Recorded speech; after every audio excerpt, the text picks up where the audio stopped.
मी विचारमंचावरती आमंत्रित करतोय प्रज्ञा मॅडम यांना. त्यांना विनंती करतोय की आपण आपले विचार व्यक्त करावेत. जय ज्योती, जय सावित्री, जय फुले, जय फातिमा, जय संविधान. आज आपण इथे सावित्रीबाई फुले यांच्या 195व्या जयंती निमित्तानं इथे एकत्रित आलेलो आहोत. 195वी जयंती जरी असली तरी मी याला लगभग 200 वर्ष पकडून चालत आहे. 5 वर्षाच्या अंतराने फार मोठं काही फरक पडत नाही. त्याच्यामुळे मी सार बोलेन तो लगभग 200 वर्ष सार असा पकडून चालेल आणि तसा विचार करून मी आपले विचार मांडेन. तर आपण बघितलं की आपण इथे सर्व जमलेलो आहोत की आपली महानायिका जी आहे तिची जयंती करण्यासाठी. तर आपल्याला वाटते की आपण असंख्य वर्षांपासून म्हणजे मला लहानपणी पण आठवते अशा कार्यक्रमांना मी गेलेली आहे आणि तुम्ही गेलेले असाल, आपले मुलं येतात. आपल्याला वाटते इट्स नॉर्मल, हे सर्व नॉर्मल आहे. पण हे नॉर्मल नाही आहे. आपण महाराष्ट्रात राहत आहोत म्हणून आपल्याला हे सर्व नॉर्मल वाटते की आपण इथल्या महानायिकांची जयंती स्मृती साजरी करतो. पण माझ्यासोबत काम करणाऱ्या, जेंडर इक्वेलिटीवर काम करणाऱ्या हिंदी वेळच्या महिला आहेत, त्या म्हणतात की ज्या प्रमाणात महापुरुषांच्या जयंत्या साजऱ्या होतात त्या प्रमाणात महानायिकेच्या जयंत्या का साजऱ्या होत नाही. तर मला वाटले अरे आपल्याकडे तर होत आहेत ना, माझ्याकडे होतात. तर आपल्याला हे समजत आहे का की आपल्या महाराष्ट्रात म्हणजे जशी क्रांतीचा जन्म आपल्या महाराष्ट्रातून झालेला आहे म्हणून ते आपल्यापर्यंत लवकर पोहोचले. मराठी भाषेमध्ये लिहिले होते म्हणून आपल्यापर्यंत लवकर पोहोचले. आपण एक कार्यकर्ते आहोत, आपण चळवळीतील कार्यकर्ते आहोत म्हणून आपल्यापर्यंत लवकर पोहोचले. पण हिंदी बेल्टमध्ये किंवा इतर ठिकाणी आपल्या महानायिका अजूनपर्यंत पोहोचलेल्या नाही आहेत. तर हे पोहोचवण्याची जी जिम्मेदारी आहे ती आपली जास्त आहे. कारण आपल्याला कळलं आहे ना, मग आपल्याला आपण त्यांच्या विचाराचे वारसदार म्हणून आपल्याला त्यांच्यापर्यंत हे पोहोचवणे आवश्यक आहे. फक्त सावित्रीबाई बद्दलच असे झाले आहे का तर नाही. इतरही आपल्या ज्या थेरी आहेत, जनाबाई आहे, मुक्ताबाई आहे, मुक्ता साळवे आहे, ताराबाई शिंदे आहे, पंडिता रमाबाई आहे, पुन्हा रमाबाई आहे, सगुणाबाई आहेत. ह्या महिला ज्या प्रमाणात भारतामध्ये किंवा भारताच्या बाहेर पोहोचायला पाहिजे होत्या त्या प्रमाणात पोहोचलेल्या नाहीत. तर त्याची आपली जास्त जिम्मेदारी आहे. तुम्हाला माहिती आहे का की ताराबाई शिंदे नाव कोणी ऐकलं आहे का इथे? की ताराबाई शिंदेनी नाही सर तुम्ही ऐकलंय, तुम्ही सोडून द्या. तर ताराबाई शिंदेनी स्त्री पुरुष तुलना नावाचा एक ग्रंथ लिहिला, एकदम छोटासा ग्रंथ लिहिला की त्यांनी अशा प्रकार भाषेत लिहिलेला आहे. तुम्ही वाचाल तेव्हा हडपडून जाल की त्या काळातली एक स्त्री अशा प्रकारचे प्रश्न विचारू शकते. ती अख्खी देवाला आवाहन करते की देवा तू तसा आहेस म्हणून तुझे ते भक्तही तसेच आहेत. तर पुरुषही तसेच राहणार. एकदम सडेतोड उत्तर प्रश्न विचारते. तर अशी आम्हाला म्हणजे आम्ही फेमिनिस्ट स्त्री आहोत त्यांना आम्हाला दोष दिला जाते की तुमचा जो फेमिनिझम आहे तो विदेशातून आलेला आहे. पण आमचा फेमिनिझम विदेशातून आलेला नाही. तर आमच्याकडे सावित्रीबाई फुले आहेत, ताराबाई शिंदे आहेत. सावित्रीबाई फुलेंनी आपल्या अख्ख्या जगण्यातून स्त्रीवाद दाखवलेला आहे. ताराबाई शिंदेंनी जे निबंध लिहिलेला आहे स्त्री पुरुष तुलना, आजही आपण घरात जर हा शब्द वापरला ना तर चुप राहा, स्त्री पुरुषांची काही तुलना होऊ शकत नाही, तुम्ही चुप राहा असं बोललं जाऊ शकते. त्याच्या म्हणजे 200 वर्ष आधी ती बाई स्त्री पुरुष नावाचं पुस्तक काढते आणि पुस्तक काढल्यानंतर काय झालं, तिच्यावर फार विरोध झाला. तिचं पुस्तक पण हे करण्यात आलं की झाकून ठेवण्यात आलं, इग्नोर करण्यात आलं तिच्या पुस्तकांना. त्याच्यानंतर महात्मा फुले तिच्या सपोर्टला आले होते. त्या पंडिता रमाबाई बद्दल आपल्याला माहिती असेल. पंडिता रमाबाई ह्या विदेशात जाऊन नर्सिंगचं शिक्षण घेतलं त्यांनी आणि जेव्हा इथे आल्या तेव्हा त्या सभा घेत तेव्हा ते आपल्या पुरुषांना म्हणत. कारण की त्याही काळात बघा म्हणजे तुम्हाला आत्ताच इथे उदाहरण दिसलं असेल की पुरुष सत्ता कसे काम करते. आत्ता थोड्या वेळा आधी आपल्याकडे काहीतरी घडलेलं आहे. जर तुमची दृष्टी तशी असेल तर तुम्हाला ते दिसलं असेल की काय घडलेलं आहे, पुरुषसत्ता कशी काम करते. त्यावेळी 200 वर्ष आधी कशी काम करत असेल पुरुषसत्ता. तर त्यावेळेस ती म्हणते की तुम्ही आपल्या म्हणजे पंडिता रमाबाई म्हणते की तुम्ही आपल्या सोबत येताना एक महिला घेऊन या. कारण तेव्हा तर पुरुषसत्ता चरम सीमा पेती ना. तो तेव्हा ती म्हणते की आपल्या महिला पुरुष येताना तुम्ही आपल्या एका महिलेला घेऊन या ना, बहिणीला घेऊन या, मुलीला घेऊन या, बायकोला घेऊन या, नातेवाईकाला घेऊन या, मैत्रिणीला घेऊन या, तेव्हाच तिला कळेल ना. आपल्याला फक्त काही पुरुषांचे प्रबोधन करायचे नाही आहे. तर अशा प्रकारे आपल्याकडे महिला होऊन गेलेल्या आहेत, पण त्यांचा प्रचार प्रसार झालेला नाही आहे. याचे कारण तुम्हाला समजते का? याचे कारण आहे की आपल्या ह्या ज्या मी ज्यांचे नाव घेतलेत ह्या पंडिता रमाबाईंनी ख्रिश्चन धर्म स्वीकारला होता, म्हणून त्या जरी ब्राह्मण असल्या तरी त्यांच्या ख्रिश्चन धर्म स्वीकारल्यामुळे त्यांच्यावर ब्राह्मणवादी पुरुष सत्ता नाराज होती. तर आपण बघतो की ह्या महिला आहेत ज्यांचे मी नाव घेतले त्यांना का डावलण्यात आलेलं आहे. तर याचे कारण आहे की ब्राह्मणवादी पितृसत्ता कशी काम करते बघा. तर याच्यासाठी आपल्याला काय करावं लागेल? याच्यासाठी आपल्याला काय करावं लागेल की आपल्याला आपला इतिहास लिहावा लागेल. आपल्या 200 वर्षापासून जो आपल्याला इतिहास सांगितलेला जात नाही आहे तो आपला इतिहास आपल्याला लिहावा लागेल. एक चीनी म्हण आहे, तिथे म्हटलं जाते की जब तक हिरने अपना इतिहास नहीं लिखेंगी तब तक शिकारियों की शौर्य गाती जाएंगी. तो ह्या चीनी म्हणून आपल्याला समजायला येते की आपल्याला आपला इतिहास लिहायचा आहे. म्हणून आपल्याला काय करायचं आहे, तर जे मीडिया दाखवते, जे साहित्य आहे ते आपल्याला चिकित्सक दृष्टिकोनातून बघायला पाहिजे. पुस्तके वाचतानाही कोणत्या प्रकारची पुस्तके वाचावीत याचा पण एक दृष्टिकोन ठेवला पाहिजे. मीडिया तर आपला मी समोर आणखी बोलेलच मीडियावर, तर मीडिया तर आपल्याला माहितच आहे की कशा प्रकारे काम करतो. म्हणून आपल्याला सत्यशोधक बनावं लागेल. म्हणून सत्यशोधक नावाची जी चळवळ आहे ती महात्मा फुलेंनी आपल्याला 200 वर्ष आधी दिली आहे बघा, आणि अजूनही आपण सत्यशोधक बनवू शकलो नाही. ही थोडी दुःखाची बाब मला इथे जाणवते. आता याचं टायटल आहे खमक्या सावित्रीबाई. खमक्या सावित्रीबाई. सावित्रीबाई आपण बघितले की सावित्रीबाई अशा नव्हत्या की चल तू उभी राहा, तू उभी राहा, आरक्षण आहे ना, तू उभी राहा, मी आहोच की सपोर्टला म्हणजे काय, निर्णय घ्यायला मी आहो, सही करायला तू आहे, अशा सावित्रीबाई नव्हत्या. त्या स्वयं निर्णयी होत्या, खमक्या होत्या. तुम्ही बघितलेलं आहे की एक दृढ निश्चयी बाईच आपला शेण आणि माती गोळे खाऊन शाळेमध्ये शिकवायला जाऊ शकते. दुसऱ्यांनी फक्त चल म्हणणारी बाई एवढं काही काम करू शकत नाही. हे अख्ख्या सावित्रीबाईच्या जीवनावरून आपल्याला दिसते. तर सावित्रीबाई खमक्या होत्या. त्यांना जेव्हा हे दगड धोंडे मारत होते तेव्हा त्या म्हणत होते की चला हे मला फुलांप्रमाणे मी अनाज हेरून घेतो. पण जेव्हा सावित्रीबाई फुलेंच्या मागे एक पुरुष लागला म्हणजे तो काही एकटा लागला नाही, बरेच लागले. पण तो लागला तेव्हा तिने त्याला काय केलं, 2 चमाट मारल्या. तर ही चमाट मारण्याची हिंमत तिच्यामध्ये होती. ती स्वतःसाठी संरक्षणासाठी पण आपल्या धावून येत होती, तशी इतरांसाठी पण धावून येत होती. आणि ती खमकी होती म्हणूनच ती हे काम करू शकली. हे आपण बघितले. आज आपण बघू 200 वर्षानंतर, मी सांगते की 200 वर्षानंतर लगभग, तर 200 वर्षानंतरही म्हणजे आमची हिंमत होणार नाही. आमच्या पण ढळून जाऊ आम्ही की नाही बा आम्हाला तर पुरुष मारत आहे, मला तर शेण फेकून मारत आहेत, मी नाही जाईन शिकवायला. मला पैसे भेटत असतील तरी माझी हिंमत होणार नाही. मला 40,000 रुपये पगार, 50,000 रुपये भेटेल तरी पण माझी हिंमत होणार नाही. पण पगार न भेटता सुद्धा सावित्रीबाई फुले शाळा काढतात. नुसत्या शाळा काढत नाही तर इथे आजच्या विद्यार्थिनीसारखे विद्यार्थी काही भरती व्हायला तयार होते अशी ही गोष्ट नाही. म्हणजे विद्यार्थिनी तर त्यांना त्यांच्या पॅरेंट्सला कन्व्हिन्स करावं लागत होतं की बाबांनो माझ्या शाळेमध्ये तुम्ही आपल्या मुलींना घाला शाळा.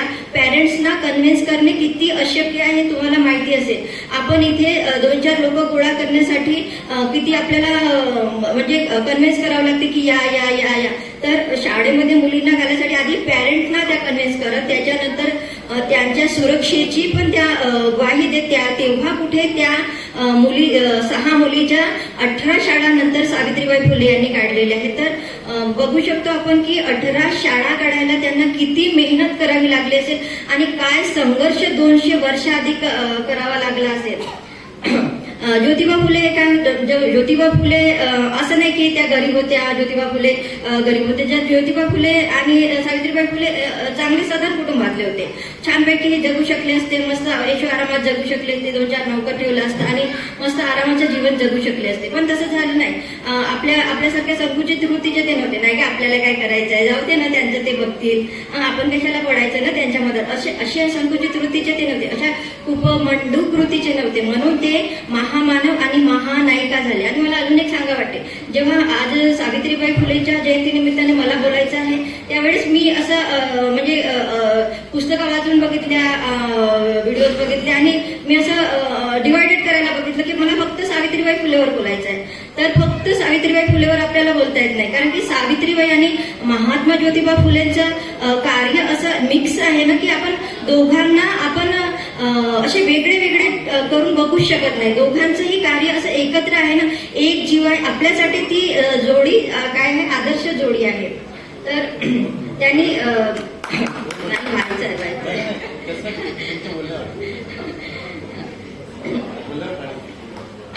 तर आपण बघितलं की त्या काय केशवपनाला त्यांनी विरोध केलेला आहे, नागांचा संप घडवून आणलेला आहे. ह्या छोट्या छोट्या गोष्टी मी बाकी मला वाटते छोट्या जो इतिहास आहे तो आपले छोट्या छोट्या मुलं सांगतील की ते काय लिहिलेलं होतं, काय नव्हतं.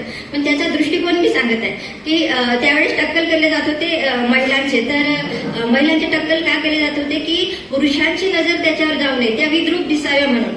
असं नाही की आताच्या दृष्टिकोनात आपण बघितलं तर टक्कल केल्याने महिला काही विद्रूप वगैरे दिसत नाही. माझ्या बऱ्याच मैत्रिणींनी टक्कल केलं आहे आणि त्या आम्हाला कधीच विद्रूप दिसल्या नाही. पण चॉईस मध्ये फरक आहे ना. आम्हाला चॉईस असेल तर आम्ही करू, आम्हाला कोणी थोपवू नये. तर त्या थोपवण्याची ती रूढी परंपरा म्हणून काय केलं, महात्मा फुले आणि सावित्रीबाई फुलेंनी केशवपन आणि नागांचा संप घडवून आणला. नागांचा संप घडवून येताना बिचारे नाग ते काही फार श्रीमंत असतील का नाही, ते पण गरीबच होते. पण त्यांनी आपली रोजी तोडून म्हणजे याच्यासाठी काम केलं.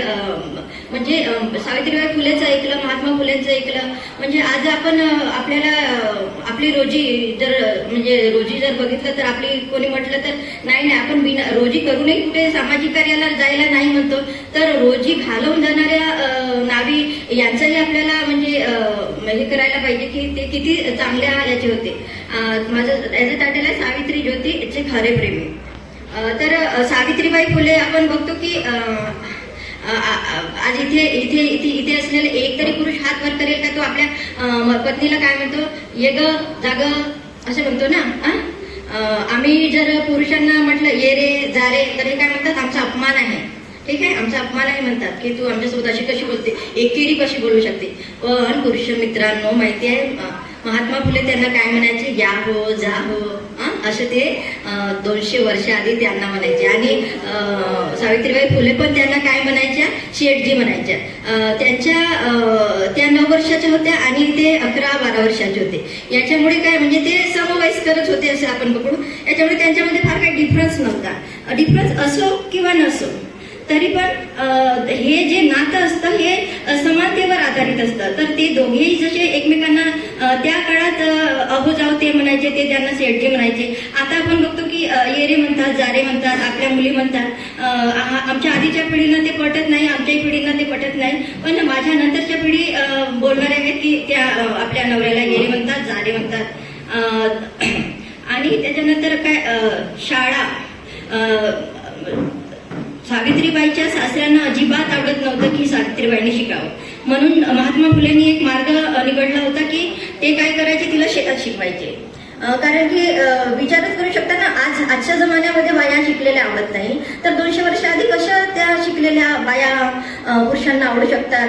बाया कशासाठी असतात, बाया फक्त घरचे कामं करण्यासाठी असतात. हेच आपली पुरुषसत्ताक विचारसरणी आहे ना, की बायांना काय आहे, त्यांनी भांडे घासावे, छानपैकी जेवण बनवावं आणि सकाळचं जेवण झालं की सायंकाळी काय बनायचं याचा विचार करून त्याच्यासाठी जेवण बनवत राहावं.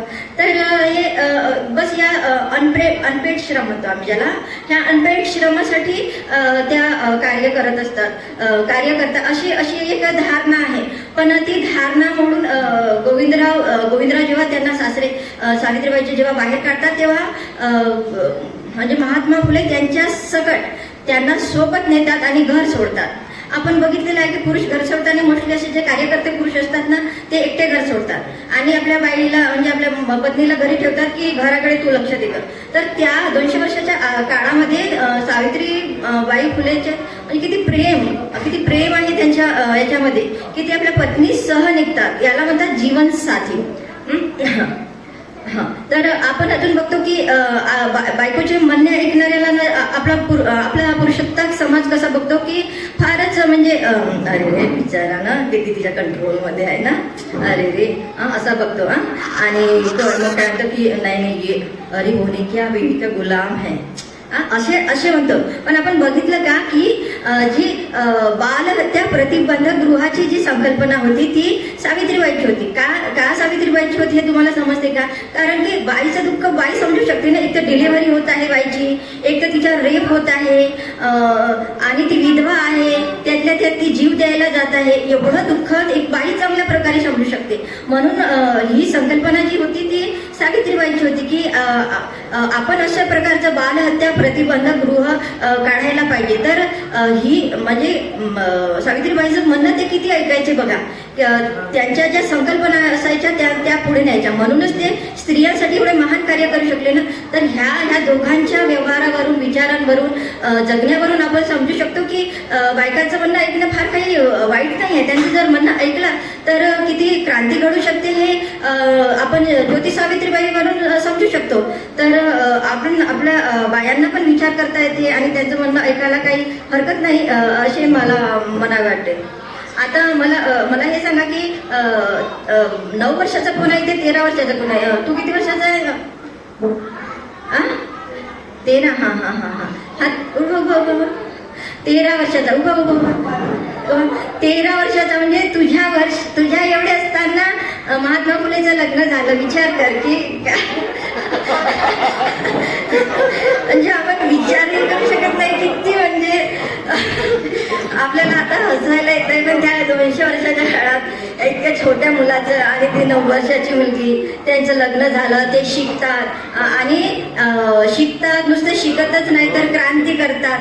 तर आपण बघा की ते इतके शिकतात की ते म्हणजे 23व्या वर्षी म्हणजे तशाही मुली छोटीच असतात. कवयित्री सावित्रीबाई म्हणून आपण बघूया आता. तर 23व्या वर्षी त्या सावित्रीबाईचा पहिला येतो कविता संग्रह येतो. माझा स्वतःचा कविता संग्रह यायला मला आजच्या युगात 200 वर्षानंतर किती काळ लागला. मी 40 वर्षाची झाल्यानंतर माझा पहिला कविता संग्रह आला. आणि सावित्रीबाई कधी 23व्या वर्षी, तेही कसं लग्न, हे घर सांभाळून, बाकीचे सर्व काम करून. म्हणजे किती प्रचंड बुद्धिमत्ता असेल त्या बाईमध्ये, किती बुद्धिमान बाई असेल ती. म्हणजे आणि संवेदनशील पण. तर कवयित्री आपण सावित्रीबाई फुले बघताना इथे मला वाटते की आणखी कोणी बोलणारे असतील ते कविता म्हणून दाखवतील. मी त्यांच्या पूर्ण कविता काही म्हणून दाखवणार नाही. पण त्यांच्या कवितेमध्ये येते की त्या सांगतात मुलींना की तुम्ही घरातले कामं करत बसू नका, शाळेमध्ये चला. निसर्गावर त्या कविता लिहितात. त्यांच्या पहिल्या कविता संग्रहाचं नाव आहे काव्य फुले. आणि त्यानंतर त्या दुसरा कविता संग्रह काढतात, त्याचं नाव आहे 52 कशी सुबोध रत्नाकर. असे 2 कविता संग्रह त्यांचे आहेत. आणि त्या निसर्गावर कविता लिहितात. त्या स्वतः शिक्षिका असल्यामुळे, स्वतः शिक्षिका होत्या त्या, तुम्हाला सर्व बाकीचा इतिहास माहितीच आहे. त्याच्यामुळे काय होते की आपल्याला समजते, जसं सरांनी म्हटलं की आपला अभ्यासक्रम तयार केला त्यांना करावाच लागला. त्यांना समजलं की समाजाची गरज काय आहे. तर ती समाजाची गरज, मुलींची गरज काय आहे. त्यांनी कविता छोट्या छोट्या मुलींसाठी छान कविता लिहिलेल्या आहेत. निसर्गावर लिहिल्या आहेत, फुलांवर लिहिलेल्या आहेत. अशा त्यांनी कविता लिहिलेल्या आहेत. आद्य कवयित्री म्हणून आपण त्यांना बघितले पाहिजे. पण साहित्य क्षेत्रामध्ये तसं झालं नाही. साहित्य क्षेत्रामध्ये पण त्यांना डावलण्यात आले. त्याचे कारण मी तुम्हाला सांगितले. ब्राह्मणवादी पितृसत्ता ही अशीच आपल्याला डावलत असते. प्रेमपत्र बघूया आपण. तर बघा की त्या किती प्रेमपत्र लिहितात आपल्या नवऱ्याला ना. किती रोमॅन्टिक गोष्ट आहे ही की 200 वर्ष आधी एखादी महिला शिकते, इंग्रजी पण शिकते ती बाई, इंग्लिश बोलते. आम्हाला पण आता बोलता येत नाही तेवढं. तर इंग्लिश बोलते, मस्त पत्र लिहिते, किती छान पत्र लिहिते ती. जशी मला काय वाटते ना की जसे शतपत्रे प्रसिद्ध आहेत तसेच सावित्रीचे पत्रे म्हणून आपल्याला एक उपक्रम राबवता येऊ शकतो. व आपण आपल्या सावित्रींकडून किंवा सावित्रीच्या लेखींकडून आपण पत्रे लिहू शकतो. ही खूप मला रोमॅन्टिसिझमची गोष्ट वाटते. तर इथे आपण बघतो की मी दुसरं माझं टायटल आहे ज्योतिबा जीवनसाथी. जे आपण जीवनसाथी म्हणून ज्योतिबाकडे कसं बघायला पाहिजे. तर बघा आपल्याला आपल्याला म्हणजे एखादी स्त्री ही जर एखादा हिरा जर म्हणजे चुकीच्या हातात गेला तर काय होईल, तो काचाप्रमाणे राहील. चुकीच्या व्यक्तीकडे गेला तर हिरा, पण त्या हिऱ्याची ओळख करणार. सावित्रीबाई फुले जयंतीच्या सर्वांना शुभेच्छा. सावित्रीबाई फुलेंवर आपण सर्वांनी खूप विचार सांगितले, खूप साऱ्या गोष्टी सांगितल्या, खूप सारे त्यांचे कॅरेक्टर सांगितले. एक पर्सनॅलिटी कॅरेक्टर पण असतो. प्रत्येक व्यक्तिमत्वामध्ये काहीतरी विशेषता असते. त्या काळामध्ये जेव्हा ही शिक्षण व्यवस्था अशी होती जिथे महिलांना स्थान नव्हता, महिलांना शिक्षणाची बंदी होती, त्यावेळेमध्ये एका स्त्रीने केलेली ही प्रगती जाऊन आधुनिक भारतात आमच्यासारख्या स्त्रीने केलेली प्रगती जर त्यावेळेस सावित्रीबाई फुलेंनी महात्मा फुलेंसोबत जर तो ग्रह त्याग केला नसता किंवा ते घरातून काढले गेले नसते किंवा दोघं सोबत बाहेर निघाले नसते, तर आमच्यासारख्या अनेक स्त्रिया ज्या आजच्या काळामध्ये आधुनिक स्त्रिया म्हणून वावरत आहेत, 21व्या शतकामध्ये विजयाचं पदक घेऊन फिरतायत, त्या वावरल्याच नसत्या. तर तो जो त्याग होता तो हा सगळ्या आधुनिक स्त्रियांनी केलेली प्रगतीचा त्याग आहे, जो सावित्रीबाई फुलेंनी ज्योतिबाराव फुलेंसोबत जो ग्रह त्याग झाला त्यावेळेस जो त्यांनी कष्ट घेतला, तो आजच्या दिवशी मला तुम्हाला असं सांगायचंय की सावित्रीबाई फुलेंच्या पर्सनॅलिटीमध्ये इतके सारे कॅरेक्टर्स आहेत की आपण त्या कॅरेक्टर्सला जरी बघितलं, त्या कॅरेक्टर्सला आपल्या लाईफमध्ये इम्प्लिमेंटेशन केलं तर जरूर आपण पण एक आदर्श कपल बनू शकतो. आदर्श कपल सध्या जर जगामध्ये कोणी असेल तर आपण ह्या दोघांचं उदाहरण देतो, ह्या एकमेव कपलचं उदाहरण देतो. पण जर आपण त्यांचे चांगले फॉलोअर बनलो तर नक्कीच आपण पण आदर्श कपल बनू. आणि मला वाटतं प्रत्येकाला घरामध्ये कोणी ना कोणी असं म्हणतच असेल, बायका बोलतच असतील की आपण ते आदर्श कपल नाही आहेत. दुसऱ्यांना बघताना असं वाटते की ते आदर्श कपल आहेत, पण प्रत्येकाचं तसं नाही. आदर्श कपल सगळेजण होऊ शकतात, फक्त त्यांचे विचार आपल्याला आपल्या सोबतीच घेऊन जायचे. जे विचार महात्मा फुलेंनी रुजवले सावित्रीबाई फुलेंमध्ये आणि सावित्रीबाई फुलेंना एक बाईचं अस्तित्व आमच्यासारख्या सगळ्या बाईपणांना दिलं, तो अस्तित्व त्यांनी टिकवून ठेवला. त्याच्यासाठी ती चळवळ त्यांनी केली. त्या चळवळीसाठी जो त्याग त्यांनी केला तो सगळा श्रेय एक आदर्श कपलच करू शकतो. तेव्हा जेंडर इक्विटी, समानता, ह्या सगळ्या गोष्टी जे आले ते एकमेकाला दिलेला रिस्पेक्ट आहे, एकमेकांनी मिळून घेतलेले निर्णय आहेत. जेव्हा आपण म्हणतो की महात्मा ज्योतिबा फुले किंवा सावित्रीबाई बद्दल फक्त बोलू नाही शकत, तर महात्मा फुलेंबद्दल पण त्यांच्या सोबत बोलावं लागते. हे कशामुळे बोलत आहेत, का की त्यांचे केलेले कार्य दोघांनी एकत्र आहेत. आताच्या मॉडर्नायझेशन मध्ये होते असं की नवरा जो बोलतो तो बायकोला पटत नाही, बायको जे बोलते ते नवऱ्याला पटत नाही, आणि पटलं तरी तिचं मनाचं समाधान करायला आपण 10-20% हा हू करतो, पण 100% पटत नाही कधीच कोणाला कोणाचे विचार. पण हा जो कपल होता यांनी जी कृती केली समाजामध्ये, ती कृती त्यांनी जे काही विचार होते ते बिंबवले, ते एकमेकाला पटले आणि त्या कृतीसाठी ती चळवळ उभी केली, ती सामाजिक चळवळ होती.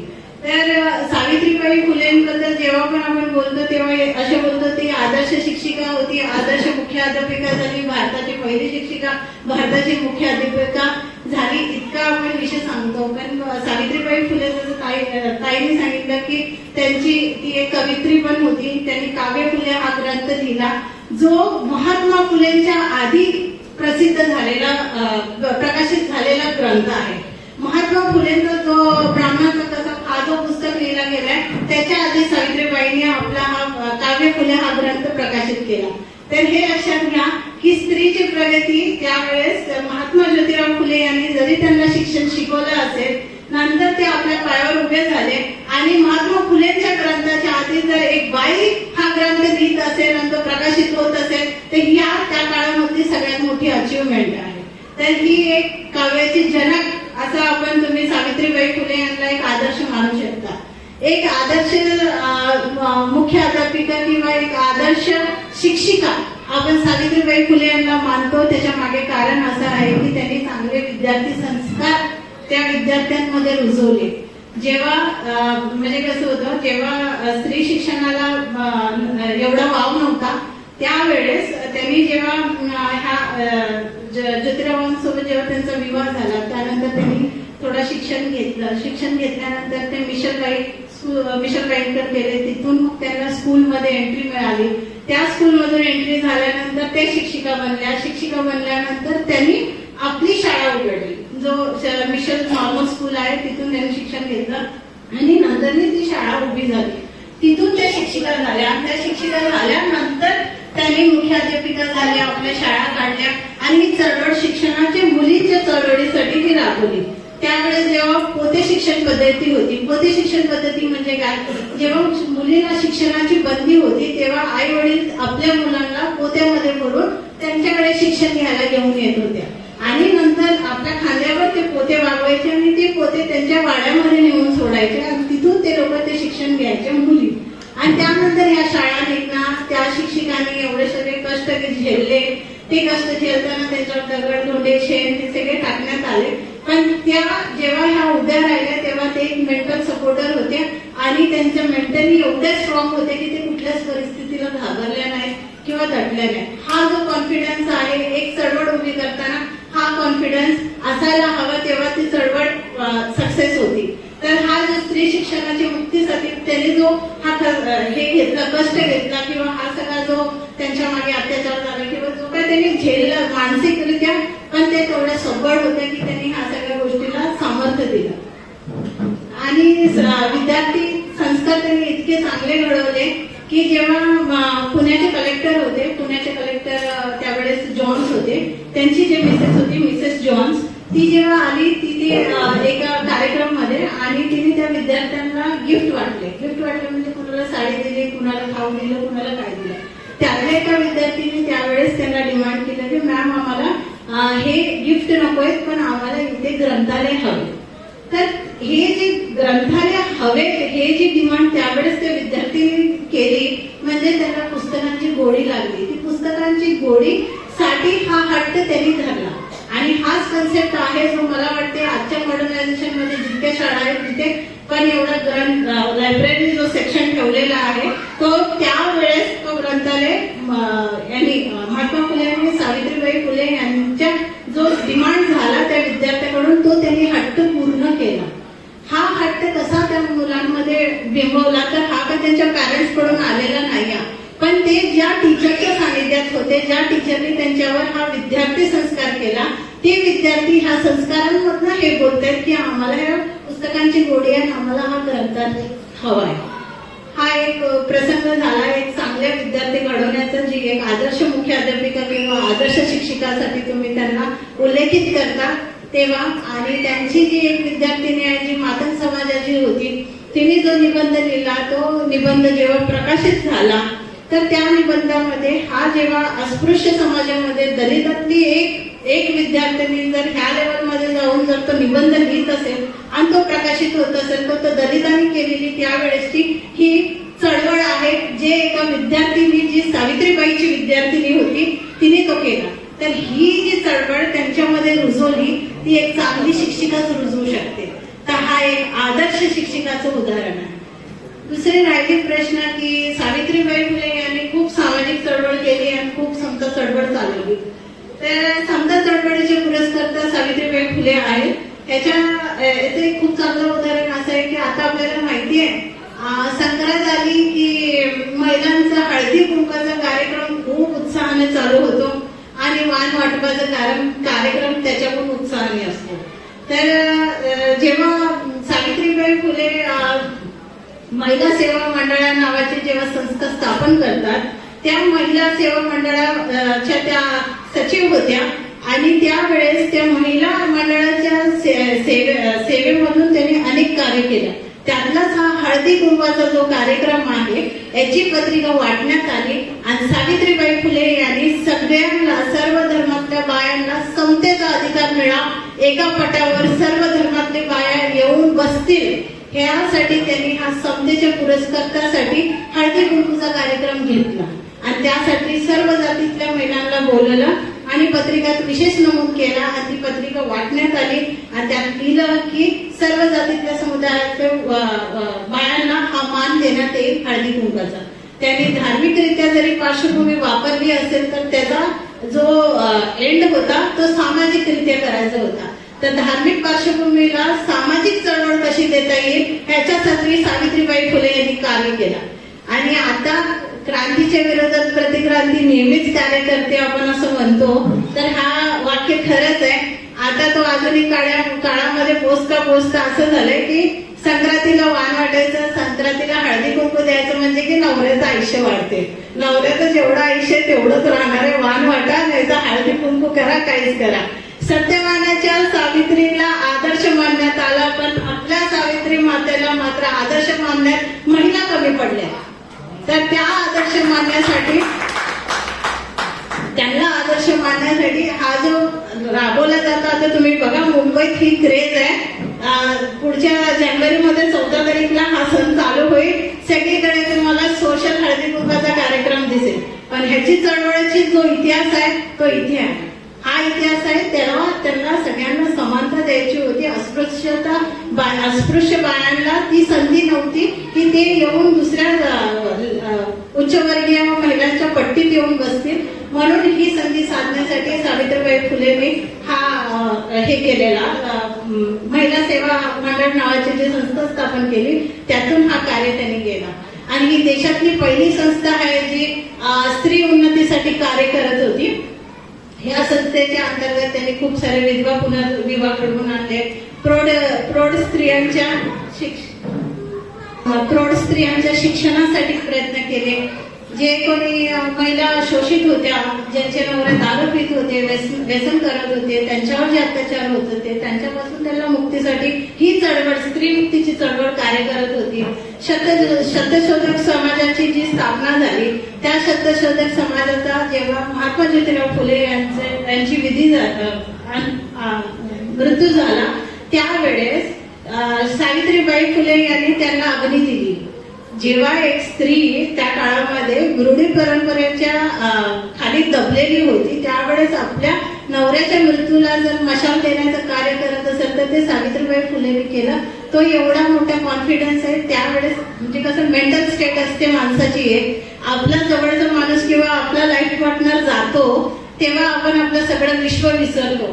त्या कंडिशन मध्ये पण ती जर लीड घेऊन त्यांना जर अग्नी देत असेल आणि त्या अग्नीसाठी ती जर पुढे येत असेल तर हा सगळ्यात मोठा तिने म्हणजे तिच्या मेंटल स्टेटचा जो खांबा आहे किंवा तो कॉन्फिडन्स आहे तो एवढ्या पलीकडे की तिने आपल्या जे परिस्थिती होती त्याला कधी हावी होऊ दिलं नाही आपल्याच्या.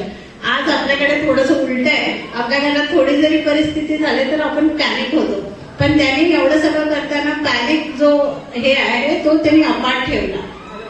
तर ह्या गोष्टी आहेत. दुसरं त्यांनी आंतरजातीय विवाहासाठी आपल्या स्वतःच्या सत्यशोधक समाजाची जेव्हा स्थापना केली त्यात त्यांनी बरेच विवाह लावले. त्यामध्ये एक विवाह त्यांनी आपल्या मुलाचा पण लावला. यशवंत जो त्यांचा दत्तक पुत्र होता. काशीबाई नावाची एक विधवा स्त्री होती, तिच्याकडून जो मुलगा राहिला त्याचं नाव यशवंत होता. आणि त्यांचा जो विवाह तिने लावला तर ती आंतरजातीय विवाह होता, जो भारतातला पहिला आंतरजातीय विवाह करण्याचा जर डेअरिंग केला असेल तो सत्यशोधक समाजाने करताना सावित्रीबाई फुले यांनी हा लीड घेतला.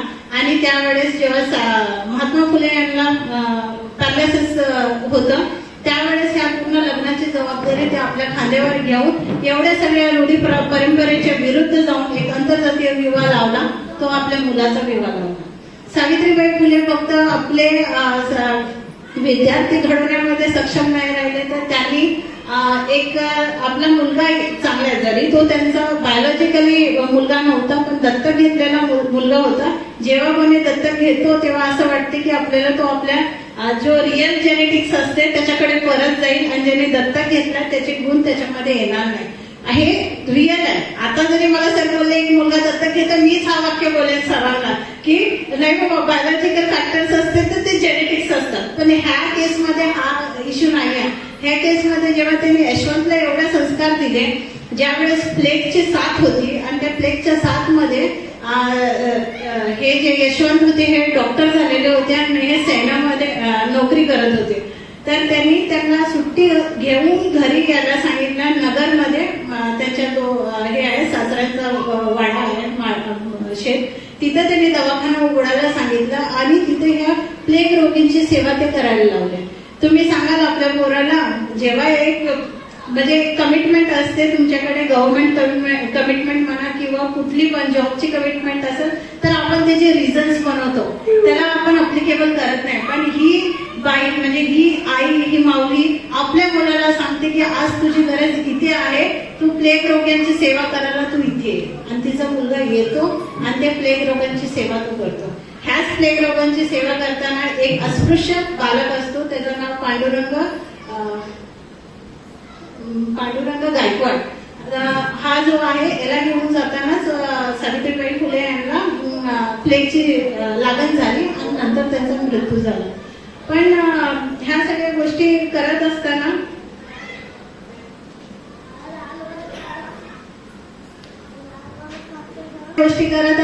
एक सावित्रीबाई फुलेंच्या एवढ्या चांगले कॅरेक्टर्स आहेत, एवढ्या पर्सनॅलिटी मध्ये म्हणजे असं बोलले की ते इंटेलिजंट होत्या, त्यांनी खूप साऱ्या गोष्टी आत्मसात केल्या. एक आदर्श शिक्षिका, मुख्याध्यापिका होत्या, एक चांगली कवयित्री होती, वरून त्यांनी ते खूप चांगले वक्ते होते.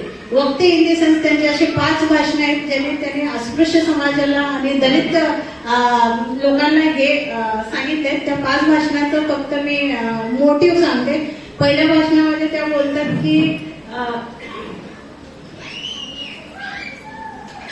बोलतात की अस्पृश्य समाजाने उद्योग काढले पाहिजे. ही बघा, ही स्त्री जी शिक्षण घेतलं, जी टीचर झाली, असं नाही की ती तिच्या पेशापुरती लिमिटेड झाली. आपलं असं असते की आपण ज्या फील्डमध्ये गेलो त्याच फील्ड पुरता लिमिटेड राहतो. पण यांची दूरदृष्टी अशी होती की हे काही महात्मा फुले उद्योजक होते ना, त्यांच्या घरात फुलांचा बिझनेस होता, तर ह्या पण त्या दूरदृष्टीच्या होत्या. यांचा जो हे होतं कम्पॅरिझन होतं किंवा स्टडी होती ती खूप चांगली होती. तर ते बोलतात अस्पृश्य समाजाने, दलितांनी उद्योग केले पाहिजे. तर उद्योग कसे केले पाहिजे, तर त्याच्यामध्ये त्यांनी त्यांच्या भाषणामध्ये 2 कम्पॅरिझन दिले. एक कम्पॅरिझन आहे युरोपियन मंडळीचा आणि हिंदुस्थान मंडळीचा. युरोपियन मंडळी काय म्हणतात, सावित्रीबाई फुले बोलतात की फक्त 2च उद्योग असतात, एक विचारी उद्योग असते आणि एक विचार नसलेला उद्योग असते. तर विचारी उद्योग जो असतो तो नशिबावर अवलंबून नसतो, तो नवनवीन शोध घेतो. याचा एक चांगला उदाहरण म्हणजे युरोपियन मंडळी आहे, जे नवनवीन संधी शोधतात आणि उद्योग करतात. ह्याला म्हणतात विचारी उद्योग. आणि न विचारी उद्योग असा उद्योग आहे म्हणजे भीक मागणे. तर ते बोलतात की हिंदुस्थानाची जी मंडळी आहे ते देवदेवतांवर विश्वास करते, म्हणून गुलामगिरीमध्ये अडकलेली आहे. म्हणून त्यांना देव, वाद आणि आळस ह्या 2 गोष्टीमुळे ही गुलामगिरी त्यांच्यामध्ये कायम राहिलेली आहे आणि त्याचा फायदा दुसरे जण घेतात. तर ती अस्पृश्य समाजाला संबोधन करते की तुम्ही उद्योजक बना, उद्योग करा. दुसऱ्या भाषणामध्ये त्यांनी हायलाइट केले विद्यादान करा. विद्यादान हे सगळ्यात मोठं दान आहे. विद्यादान ह्यासाठी सांगितलं की गुलामगिरीपासून अस्पृश्य समाजाला जर मुक्ती करायची असेल तर विद्याशिवाय प्रगती करू शकत नाही. म्हणून ते बोलतात की तुम्ही विद्या घ्या आणि विद्या द्या. तर हा त्यांनी अस्पृश्य समाजाला संबोधलेला दुसरा भाषण आहे. तिसऱ्या भाषणात ते बोलतात की सदाचरण पालन करा. सदाचरण फक्त संपत्तीमुळे आपल्याला हे काय म्हणतात त्याला प्राऊड फिलिंग नसते. तर सदाचरण जो असतो, सदाचरण आचरण जो असतो, तोही तुम्हाला तुमच्या लाईफमध्ये सुख शांती देऊ शकते. 4थ्या भाषणामध्ये ते हायलाइट करतात की तुम्ही व्यसनापासून दूर राहा. दलित समाजाच्या प्रत्येक घरामध्ये कुठला ना कुठला व्यसन असतो. तो व्यसन दारूचा असेल, जुव्याचा असेल किंवा व्यभिचाराचा असेल, कुठल्याही प्रकारचं व्यसन असू शकते.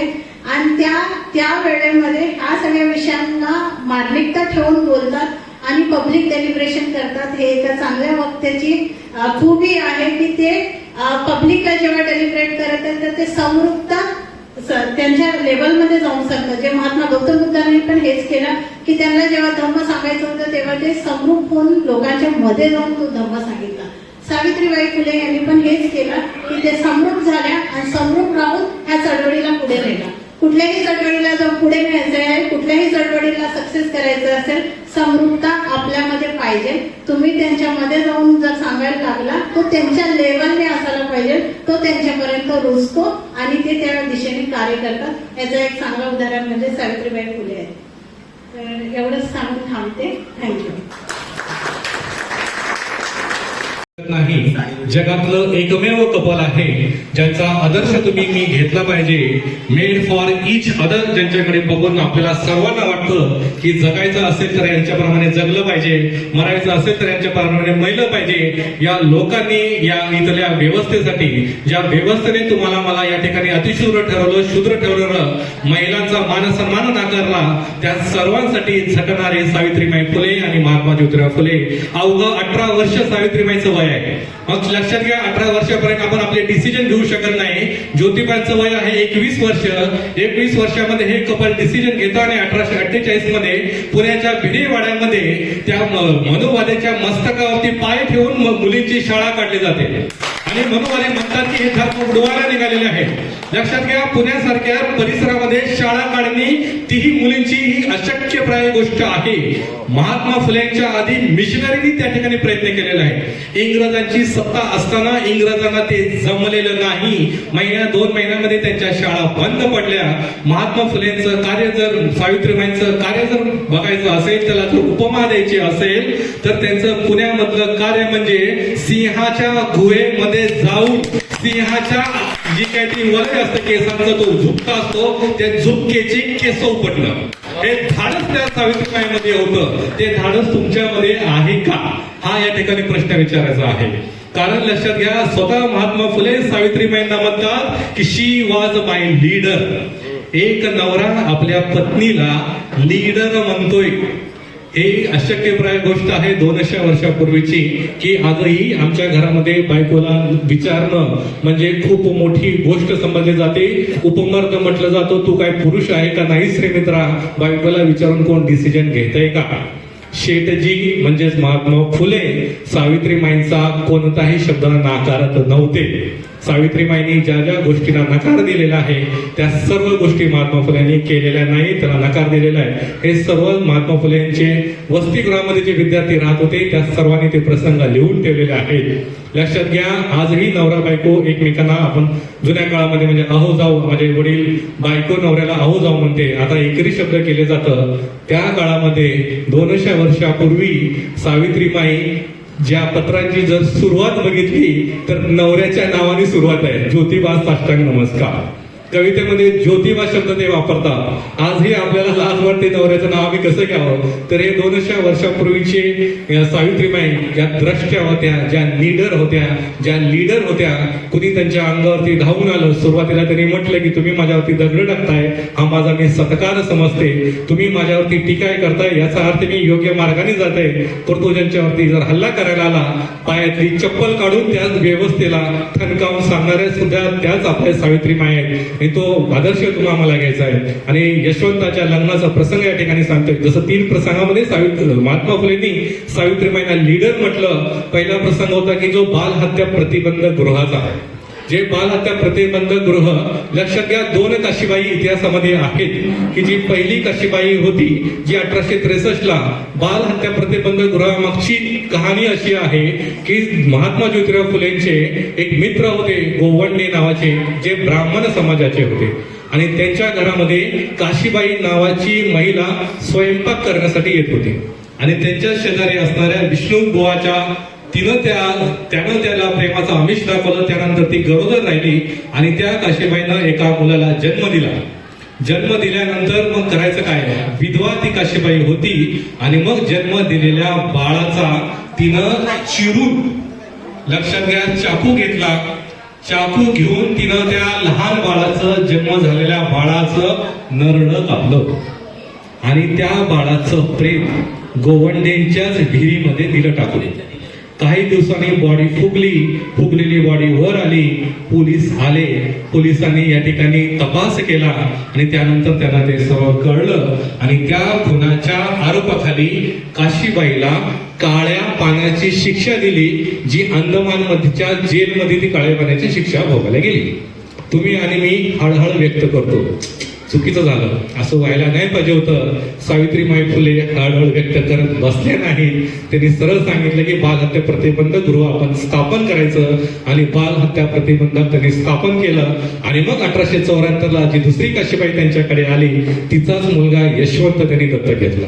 यशवंत दत्तक घ्यायचा निर्णय माता सावित्रीबाई फुलेंचा होता. आणि जो सत्यशोधक समाज सावित्रीबाईंनी स्थापन केला त्याच्यामध्ये कारण जो पुरोहितशाहीला चॅलेंज करण्याचं काम या दाम्पत्याने केलं. आणि सत्यशोधक समाजाने कामाला तुम्हाला आदर्श घालून दिलेला आहे की आमची लग्न साध्या पद्धतीने झाले पाहिजे. अंबानी सारखा मोठा उद्योगपती सुद्धा त्याच्या प्रॉपर्टीच्या 0.1% हीच खर्च करतो त्याच्या पूर्वीच्या पोराच्या लग्नावर. परंतु आपल्याकडे किती पैसा आहे, आपण कर्ज करून लग्न साजरे करतो. आयुष्याची पुंजी लेकरांच्या लग्नासाठी लावली जाते. या काळात सावित्रीबाई महात्मा फुले तुमच्या माझ्यासाठी आदर्श आहेत की ते सांगतात की सत्यशोधक पद्धतीचे विवाह हे सगळ्या पद्धतीने झाले पाहिजेत. आणि सावित्रीबाईने पहिला विवाह लावला की जो आपल्या मैत्रिणीची मुलगी होती त्या लग्नाचा खर्च सावित्रीबाई फुलेने केला. आणि हा आदर्श तुम्हाला मला कुठंतरी भेटलं पाहिजे. केवळ जयंती साजरी करून तुम्हाला मला या ठिकाणी थांबता येणार नाही, कारण तो एक सुपस्कार होऊन जाईल. आणि हा आदर्श हा पती पत्नी दोघांनी एकत्र घेऊन जायचा आहे. एकच चाक चालत नाही. जसं महात्मा फुले म्हणतात की गाडीला एक खूप चांगलं चाक आहे, दुसऱ्या चाकाला हवाच नाही. का उपयोग आहे? एका चाकाला या ठिकाणी मर्सडीचं चाक लावलंय आणि दुसरं चाक खटार गाड्याचं लावलेलं आहे. ती गाडी काही पुढे जाणारच नाही. त्यामुळे दोन्ही चाकं तुमची व्यवस्थित असले पाहिजे. आणि माझं सुदैव म्हणता येईल, माझं चांगलं म्हणता येईल की मोनाली सारखी पत्नी या ठिकाणी वाढली. कारण आमचं लग्नही साध्या पद्धतीने झालेलं आहे. गौरवाने मी सांगतो की आमच्या लग्नामध्ये हळद नाही लागली, आमच्या लग्नामध्ये कोणाला आहेर केला नाही, कुणाला मानपानी केलं नाही. जसं साहेब तुम्ही ती प्रेम कविता वाचली, ती प्रेम कविता आम्ही कधी एकमेकांना लिहिली होती की तुमच्या माझ्या अपेक्षा काय असतील. तू या ठिकाणी भीमाची लेक असशील, विहारात जाणारी सून असशील. तिनेही सांगितलं की तू माझा भीमराव होणार असशील तर मी नक्की तुझ्यासाठी भीमाची लेक व्हायला तयार आहे, सावित्रीची लेक व्हायला तयार आहे. आणि अतिशय गौरवाची गोष्ट वाटतोय, कारण तो जो पैसा वाचला होता तोच पैसा शिष्यवृत्ती म्हणून स्पर्धा परीक्षेच्या विद्यार्थ्यांना दिला. आणि मला गर्व वाटतोय की ते पैसा कामाला आले. आणि आज 10 विद्यार्थी आमचे या ठिकाणी प्रशासनामध्ये काम करतोय. आमचा आत्ताच म्हणजे ज्येष्ठ काळाला काही दिवसापूर्वी चिकूच्या बर्थडेच्या 2-3 दिवस आधी आमचा श्रीशैल सुरवसे या साईड पोलीस स्टेशनला तो PSI म्हणून काम करतोय. तर हे आपल्या सर्वांना करायचं आहे. केवळ भाषण देऊन तुम्हाला मला थांबायचं नाही. आणि केवळ दुसरी गोष्ट सांगतोय की जसं म्हणजे सावित्रीबाईंनी आणि महात्मा फुलेंनी घरामध्ये वसतिगृह सुरू केलं. भलेही ते उद्योगपती असतील, सर्व असतील, त्या सावित्रीबाईंच्याकडे जे काही लोक येत असतील, सावित्रीबाई आग्रहाने त्याला जीव खाऊ घालायच्या. ज्या काही महिला यायच्या त्या महिलांची कपडे फाटलेले असायच्या तेव्हा सावित्रीबाई स्वतःची लुगडं त्यांना द्यायचे. आणि मग तात्या त्यांना म्हणायचे एवढा खर्च करणं बरं नाही साऊ. साऊ म्हणायची एवढं काय वर घेऊन जायचंय थोडंसं, स्मित हास्य द्यायची सावित्रीबाई. आणि तात्या शांत बसायचे. तर ही अशी सावित्रीबाई होती. आणि तो आदर्श मोनालीने घेतला. कारण आम्ही सम्यक अकॅडमी सोलापूरमध्ये चालतो. पत्राच्या शेडमध्ये संध्याकाळी एका मुलीनं फोन केला की मॅडम आमचे, कारण ग्रामीण भागातले विद्यार्थी सिटीमध्ये राहतात, मेसचा खर्च असतो, रूम भाड्याचा खर्च असतो, की मॅडम आम्हाला पैशांची गरज आहे, म्हणजे पार्ट टाइम जॉब करायचा, काहीतरी केलं पाहिजे, कारण घरून पैसे येत नाहीत. आमचा बाप शेतावरती कामाला जातो, आमचा बाप शेतमजूर आहे, गावाकडून पैसे येत नाहीत. तर त्या रात्री म्हणालीला डिसिजन घेतला की मुली आहेत, दुसऱ्यांच्या जीवावरती कुठं पार्ट टाइमला जॉबला पाठवायचं. तर तिनं डिसिजन घेतला की सम्यक अकॅडमीचीच कमानी शिकायचा योजना आपण सुरू केली तर कदाचित त्या मुलींना त्या ठिकाणी पैसे भेटतील. तिनंच ते सगळं सर्च केलं आणि एका रात्रीमध्ये तिने 1 लाख रुपये, चिकूचा नुसता जन्म झाला होता तिच्यासाठी सुकन्या योजनेमध्ये तिने 1 लाख रुपये काढून ठेवले होते. तेच 1 लाख रुपये दुसऱ्या क्षणी ती संघर्षिका नावाची, संघर्ष करा आणि शिका पाहिली आहे अनेक जणांनी संघर्षिका, तर ती संघर्षिका उभी केलेली आहे. तर हा आदर्श तुम्हाला मला घेतला पाहिजे. आणि तेच आहे की रथाची दोन्ही चाकं आपण सर्वांनी मिळून आपल्या सर्वांच्या घरामध्ये ते निर्माण करूया. आणि माता सावित्रीबाईंचं, महात्मा फुलेंचा हा वारसा पुढे नेऊयात याच शुभेच्छा या ठिकाणी देतोय. आणि या ठिकाणी मी थांबतोय. आणि मी अध्यक्ष साहेबांनाही विनंती करतोय की आपण आपलं मनोगत व्यक्त करावं, त्यानंतर मग आपण चित्रकलेचे पारितोषिक देऊया.